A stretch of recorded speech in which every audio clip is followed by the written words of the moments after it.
اعوذ باللہ من الشیطان الرجیم بسم اللہ الرحمن الرحیم وَيَوْمَ يَعَضُّ الظَّالِمُ عَلَى يَدَيْهِ يَقُولُ يَا لَيْتَنِي اتَّخَذْتُ مَعَ الرَّسُولِ سَبِيلًا يَا وَيْلَتَى لَيْتَنِي لَمْ أَتَّخِذْ فُلَانًا خَلِيلًا لَقَدْ أَضَلَّنِي عَنِ الذِّكْرِ بَعْدَ إِذْ جَاءَنِي وَكَانَ الشَّيْطَانُ لِلْإِنسَانِ خَذُولًا آمنت باللہ صدق اللہ مولانا العظیم۔ سورہ فرقان کی آیت نمبر 27، 28 اور 29 تین آیات مبارکہ کی تلاوت کی گئی۔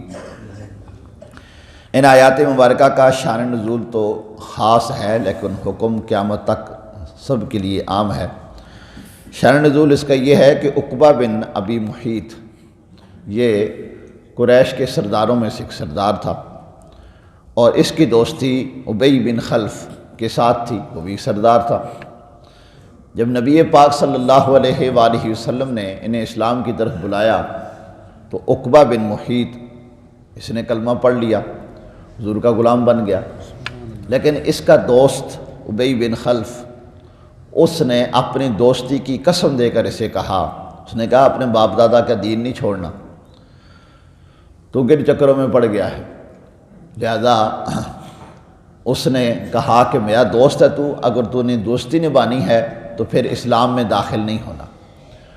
تو اس بد نصیب نے، عقبہ بن ابی محیط نے اسلام چھوڑ کر مرتد ہو گیا، اور اس نے یہاں تک بد نصیبی اور بدبختی کی کہ نبی پاک صلی اللہ علیہ وآلہ وسلم کے چہرہ پاک پر تھوکنے کی کوشش کی، اور اللہ نے اسے سزا کیا دی کہ وہ تھوک انگارہ بن کے اس کے اپنے منہ کے اوپر گرا، اور مرتے دم تک اس کے اوپر وہ نشان اس کے منہ کے اوپر باقی رہا۔ جس طرح منہ جل جاتا ہے، اس طرح منہ اس کا جل گیا، اور مرتے دم تک اس کا نشان اس کے منہ کے اوپر باقی رہا۔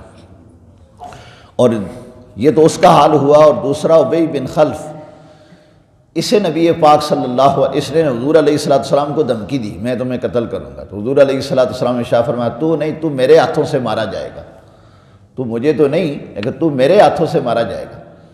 تو جنگ بدر میں جب کفار مکہ نے نبی پاک صلی اللہ علیہ وآلہ وسلم کے خلاف منصوبہ بندیاں کی، تو ابو جہل نے اسے تیار کیا، یہ بھی قریش کے سرداروں میں سے سردار تھا، تو یہ چھپتا پھرتا تھا، جاتا نہیں تھا۔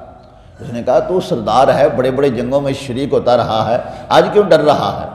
اس نے کہا کہ محمد صلی اللہ علیہ وسلم نے ایک مرتبہ مجھے کہا تھا تو میرے ہاتھوں سے مارا جائے گا، اور یہ بات یقینی ہے کہ محمد صلی اللہ علیہ وسلم جو کہہ دیتے ہیں وہ کہہ رہتا ہے، مجھے اپنی موت سامنے نظر آ رہی ہے، لہذا میں نہیں جاتا۔ اس نے کہا وہ بس بات گزر گئی، سو ہو گئی، تو پیچھے رہ جائے گا تو تیری باقی قوم بھی پیچھے رہ جائے گی، لوگ کہیں گے بڑا سردار نہیں گیا تو ہم کیوں جائیں، تو لہذا تیرا ساتھ جانا ضروری ہے۔ تو وہ ساتھ چلا گیا۔ چنانچہ اس جنگ کے موقع پر حضور علیہ السلام کے سامنے آ گیا۔ نبی پاک صلی اللہ علیہ وآلہ وسلم نے اپنے نیزے کا ایک چھوٹا سا وار اس کے اوپر کیا، اور وہ چھوٹی سی نشانی اس کے گردن کے اوپر لگی، اور وہ ایسے چیختا چلاتا تھا جس طرح ذبح کرتے ہوئے اونٹ چلاتا ہے۔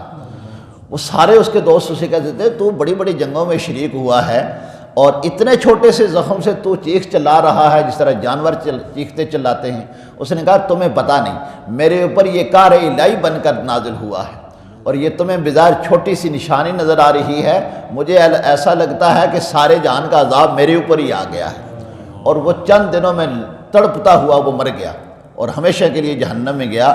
اس کے متعلق اللہ نے ارشاد فرمایا کہ یہ اس کے دوست عقبہ بن محیط کی دوستی نے اسے برباد کیا، دنیا میں بھی برباد ہوا اور آخرت میں بھی۔ اور قیامت تک مسلمانوں کو یہ بتایا گیا کہ کسی بد دین، بد مذہب، بد عقیدہ کے ساتھ دوستی نہ لگانا، وگرنہ تمہاری دنیا آخرت برباد ہو جائے گی۔ چنانچہ اللہ نے ارشاد فرمایا وَيَوْمَ يَعَضُّ الظَّالِمُ عَلَى يَدَيْهِ يَقُولُ يَا لَيْتَنِي اتَّخَذْتُ مَعَ الرَّسُولِ سَبِيلًا، اور جس دن ظالم اپنے ہاتھ چبائیں گے اور کہیں گے کاش کہ ہم نے رسول کا ساتھ دیا ہوتا۔ اس دن کافر پھر ہاتھ چبائیں گے، لیکن اور پھر حدیث میں آتا ہے چباتے چباتے وہ اپنے کونی تک اپنا ہاتھ کو چبا لیں گے، یہ صد افسوس، کف افسوس ملتے رہیں گے، لیکن اس دن پھر پچھتانا کام نہیں آئے گا۔ اور پھر کہے گا یا ویلتا لیتنی لم اتخذ فلانا خلیلا، وائے میری خرابی، ہائے میری خرابی، میں نے فلاں کو دوست نہ بنایا ہوتا۔